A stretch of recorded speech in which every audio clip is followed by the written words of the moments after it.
5 सितंबर को पतंगराव जी कदम का सांगली में मूर्ति का अनावरण होने वाला है और इसके लिए राहुल गांधी सांगली आने वाले हैं। विश्वजीत कदम जो कांग्रेस के एमएलए भी हैं और पतंगराव कदम जी के बेटे भी हैं, उनसे हम बात करते हैं।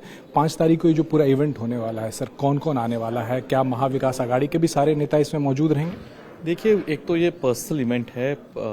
पतंगराव जी कदम ये कांग्रेस के नेता थे, पलूसखड़े गांव के विधायक रहे काफ़ी साल तक, लेकिन उनका पूरा जीवन प्रवास ये गरीबी से रहा है। किसान के बेटे थे और वहाँ से उन्होंने शिक्षा के क्षेत्र में बहुत बड़ा काम किया। ये आदरणीय श्रीमती सोनिया जी गांधी उनका पूरा काम जानती थी। उनके लिए पतंगराव जी कदम के लिए मैडम का बहुत अच्छा लगाव था, आदर था, और इसलिए आज उनको समर्पित करने के लिए उनका एक पुतला और मेमोरियल हमने बनाया है, जिसको हम 5 सितंबर जो टीचर्स डे होता है उस दिन हमने कराया। और राहुल जी को मैंने निमंत्रण दिया था, तो राहुल जी ने भी इमीडिएटली उसको स्वीकारा है। और बड़ी रैली भी हम लोग कर रहे हैं, उसमें खड़गे साहब आ रहे, शरद पवार साहब जी आ रहे, महाराष्ट्र के कई नेतागण जिन्होंने कदम साहब के साथ काम किया है, ऐसे सब सारे नेतागण उस कार्यक्रम के लिए आ रहे हैं। उद्धव ठाकरे आ रहे हैं? देखिए, उनसे मैंने मुलाकात की पिछले रविवार को, उनसे बात भी हुई आधा घंटे मेरे पास। उनसे मैंने लेटर दिया है, उन्होंने कंफर्मेशन नहीं दिया, लेकिन उन्होंने कहा है कि मैं आने की प्रयास करूंगा। सांगली इसलिए अहम हो जाता है कदम साहब क्योंकि हमने लोकसभा चुनाव में देखा किस तरीके से आप लोग अपना कैंडिडेट देना चाह रहे थे वहां पे, और आप उसके फोरफ्रंट पे थे। आप लगातार कह रहे थे कि कांग्रेस को सीट मिलनी चाहिए, बावजूद वो उद्धव जी ने वो उस जगह पे अपना उम्मीदवार खड़ा किया और फिर वो उम्मीदवार हार भी गया। तो क्या ये जो उस वक्त के दौर में जो आप लोगों की तरफ से बयानबाजी हुई है, वो कहीं ना कहीं आड़े आ रही है उद्धव जी के वहां पहुंचने में? देखिए, उद्धव साहब बहुत बड़े नेता है, हमारे भी नेता है, और उनका दिल भी बड़ा है। लोकसभा चुनाव की बात खत्म हो गई, क्योंकि जो चुनाव में सांसद जीते हैं उनको मैंने तो एमवी अलायंस और इंडिया अलायंस में ही शामिल करवा लिया है।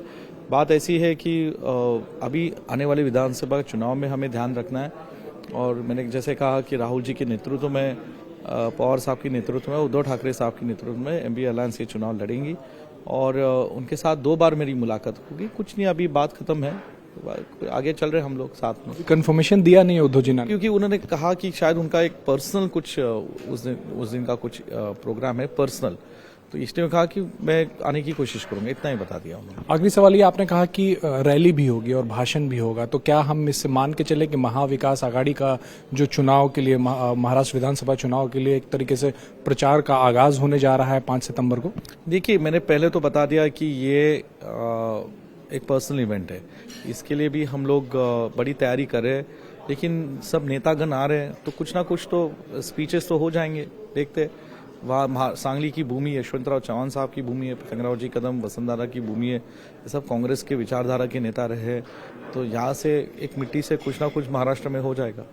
बहुत शुक्रिया। तो सांगली की जो धरती है वो महाराष्ट्र की राजनीति के लिए काफ़ी अहम हो जाती है। पिछले बार लोकसभा चुनाव में हमने देखा कि किस तरीके से सांगली लोकसभा सीट के लिए कांग्रेस और उद्धव ठाकरे की शिवसेना के बीच में तलवारें खींची हुई थी। आखिरकार उद्धव ठाकरे ने अपना कैंडिडेट वहां से दिया, कांग्रेस ने के जो कैंडिडेट थे वो निर्दलीय वहां से चुनाव लड़े और जीत के आए। ऐसे में 5 सितंबर को जब पतंगराव कदम के मूर्ति का अनावरण है, शरद पवार वहां पे पहुंच रहे हैं, कांग्रेस के तमाम बड़े दिग्गज नेता दिल्ली से और महाराष्ट्र से वहां पर पहुंचेंगे, महाराष्ट्र के बड़े नेता वहां पहुंचेंगे। ऐसे में उद्धव ठाकरे को भी न्योता दिया गया है, लेकिन उन्होंने अभी तक वहां जाना कंफर्म नहीं किया है। आधे घंटे तक उन्होंने विश्वजीत कदम से बात की, लेकिन कंफर्मेशन नहीं मिला है। तो कहीं ना कहीं राजनीतिक गलियारे में चर्चा है ये कि सांगली की जो सीट लोकसभा में जिस तरीके से उस पर एक दूसरे की तरफ से जो वाद विवाद हुआ, क्या उसकी कसक अभी तक उद्धव ठाकरे के मन में है, और यही वजह है कि क्या वो